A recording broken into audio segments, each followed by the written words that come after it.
Good morning, students. Myself, Dr. Sunaina Khatri, Assistant Professor in ABSD, Government PG College, Barmer. आज हम सहसंबंध ज्ञात करने की रीतियाँ यानी मेथड्स ऑफ डिटरमाइनिंग कोरिलेशन पर डिस्कस करेंगे। सहसंबंध ज्ञात करने की प्रमुख रीतियों को दो भागों में डिवाइड किया जा सकता है, जिसमें फर्स्ट है ग्राफिक मेथड्स यानी बिंदु रेखीय रीतियाँ एंड सेकंड है मैथमेटिकल मेथड्स यानी गणितीय रीतियाँ।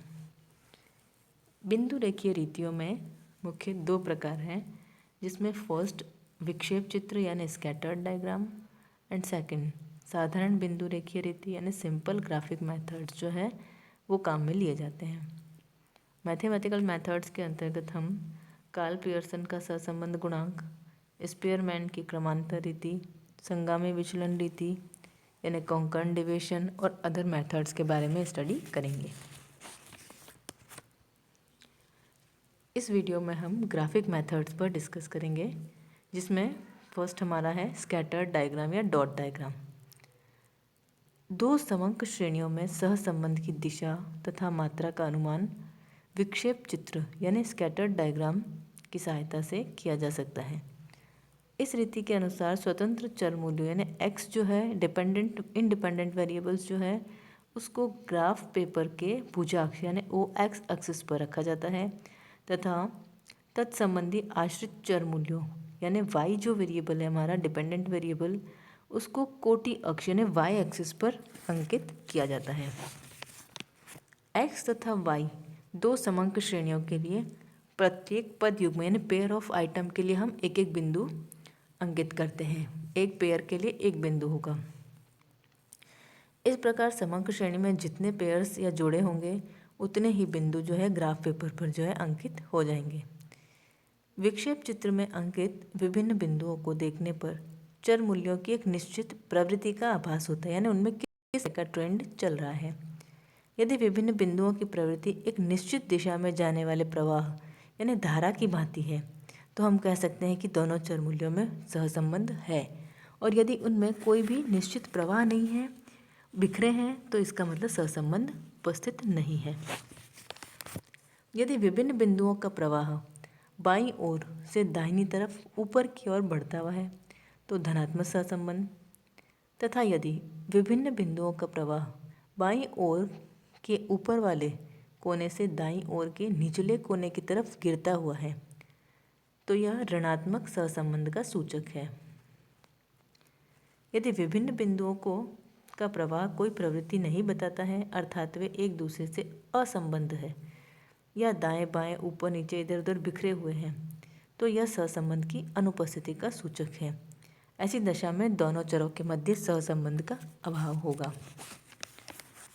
अब इसमें विक्षेप चित्रों के आपको एग्जाम्पल्स दे रखे हैं। फर्स्ट जो दे रखा है उसमें मॉडरेटली पॉजिटिव कोरिलेशन दे रखा है, यानी एक स्ट्रेट लाइन नहीं है, डॉट्स जो है वो ऊपर नीचे से ऊपर की ओर बढ़ते हुए हैं, बट कुछ वो जो है वो एक स्ट्रेट लाइन में ना होकर कुछ कुछ बिखरे हैं, तो ये मॉडरेट पॉजिटिव कोरिलेशन है। सेकंड में पूरे जो है वो ग्राफ पेपर पर डॉट्स बिखरे हुए हैं, तो इसका मतलब है कि इनमें कोई सहसंबंध नहीं है, नो कोरिलेशन की कंडीशन है। थर्ड सिचुएशन जो है ऊपर से नीचे की ओर इसका ग्राफ गिर रहा है तो ये मॉडरेट डिग्री का नेगेटिव कोरिलेशन को शो करता है। नेक्स्ट डायग्राम जो दे रखा है उसमें एक स्ट्रेट लाइन में सारे डॉट्स जो है वो कवर हो रहे हैं, इसका मतलब परफेक्ट, और ग्राफ जो है वो नीचे से ऊपर की ओर बढ़ रहा है, इसका मतलब परफेक्ट पॉजिटिव कोरिलेशन है। एंड लास्ट डायग्राम जो हम देख सकते हैं, लास्ट डायग्राम में डॉट एक स्ट्रेट लाइन में है बट जो है OY एक्सिस से OX एक्सिस की तरफ ग्राफ जो है वो नीचे की तरफ गिरता हुआ है, इसका मतलब परफेक्ट नेगेटिव कोरिलेशन है। अब इसमें विक्षेप चित्र A सहसंबंध धनात्मक सहसंबंध को दर्शाता है जबकि C ऋणात्मक सहसंबंध को दर्शाता है। चित्र B से स्पष्ट है कि चरों के मध्य कोई संबंध नहीं है, और जैसा कि पहले हमने स्पष्ट किया है कि यदि ग्राफ पेपर पर अंकित सभी बिंदु एक सीधी रेखा के रूप में दिखाई देते हैं तो यह पूर्ण सहसंबंध परफेक्ट कोरिलेशन की कंडीशन होती है। जो आपको डायग्राम D दिखा रहा है वो परफेक्ट पॉजिटिव कोरिलेशन और डायग्राम ई में परफेक्ट नेगेटिव कोरिलेशन जो है वो उसको प्रदर्शित करता है। अब विक्षेप चित्र के माध्यम से सहसंबंध की उपस्थिति तथा दिशा सरलता से मालूम की जा सकती है, लेकिन सहसंबंध की मात्रा का अनुमान नहीं लगाया जा सकता है। अब विक्षेप चित्र में विभिन्न बिंदुओं को अंकित करने के पश्चात यदि उनके मध्य से एक रेखा इस प्रकार खींची जाए कि विक्षेप चित्र के आधे बिंदु इस रेखा के ऊपर की तरफ तथा आधे बिंदु इस रेखा के नीचे की तरफ हो, तो ऐसी रेखा को सांख्यिकी की भाषा में सर्वोपयुक्त रेखा यानी लाइन ऑफ बेस्ट फिट कहा जाता है। समंकमाला का कोई मूल्य ज्ञात होने पर इस रेखा की सहायता से दूसरा मूल्य भी ज्ञात किया जा सकता है। विक्षेप चित्र में यह रेखा सहसंबंध की दिशा को दर्शाती है, यानी उसका डायरेक्शन किस तरफ है, पॉजिटिव ट्रेंड है या नेगेटिव ट्रेंड है। विक्षेप चित्र में विभिन्न बिंदु जितने इस रेखा के यानी जो आपकी लाइन ऑफ बेस्ट फिट है उसके जितने अधिक पास में होंगे उतना ही दोनों चरों में सहसंबंध अधिक निकट होगा। अभी आपको दे रखा है स्कैटर्ड डायग्राम में, ये शो कर रहा है correlation between x and Y.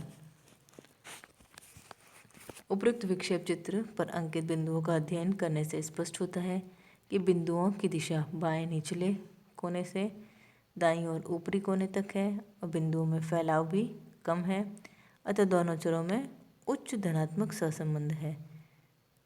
और यहाँ पर आपको लाइन ऑफ बेस्ट फिट भी खींचकर दिखाई गई है। अब नेक्स्ट सेकंड मेथड इसका है साधारण बिंदु रेखीय रीति यानी सिंपल ग्राफिक मेथड। साधारण बिंदु रेखा चित्र के माध्यम से भी सहसंबंध का अनुमान लगाया जा सकता है। रेखा चित्र पर दोनों समंक श्रेणियों के विभिन्न मूल्यों को अंकित कर दिया जाता है। विभिन्न बिंदुओं को एक दूसरे से क्रमानुसार मिला दिया जाता है। इस प्रकार दोनों चरों के दो वक्र यानी कर्व मिल जाते हैं। यदि दोनों कर्व समांतर तथा बाईं ओर से उठकर दाईं ओर जाते हैं तो दोनों चरों में धनात्मक सहसंबंध है, और यदि इसके विपरीत दिशा में जा रहे हों तो उनमें ऋणात्मक सहसंबंध होता है। दोनों वक्रों में उच्चावचन यानी फ्लक्चुएशंस जितना कम होगा सहसंबंध उतना ही अधिक होगा, और इसके विपरीत फ्लक्चुएशंस जितना ज़्यादा होगा सहसंबंध उतना ही कम होगा।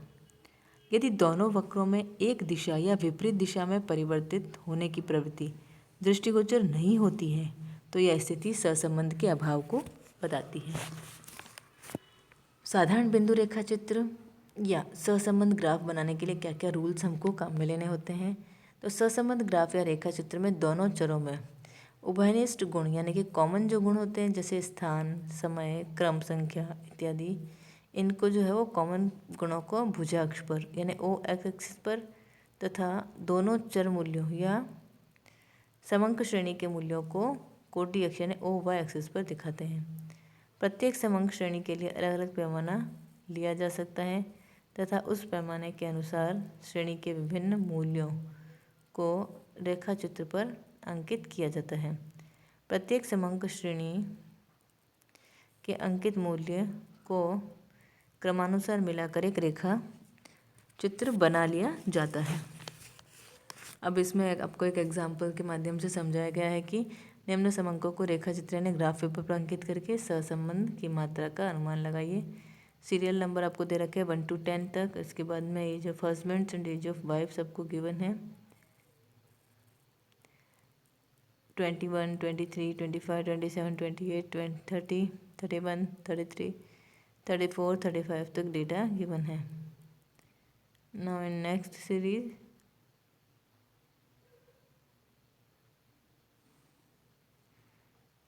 इसमें सेकंड सीरीज जो दे रखी है 16, 19, 20, 21, 24, 25, 26, 25, 30, 31, इनमें भी जो है वो अपवर्ड ट्रेंड दोनों में शो हो रहा है।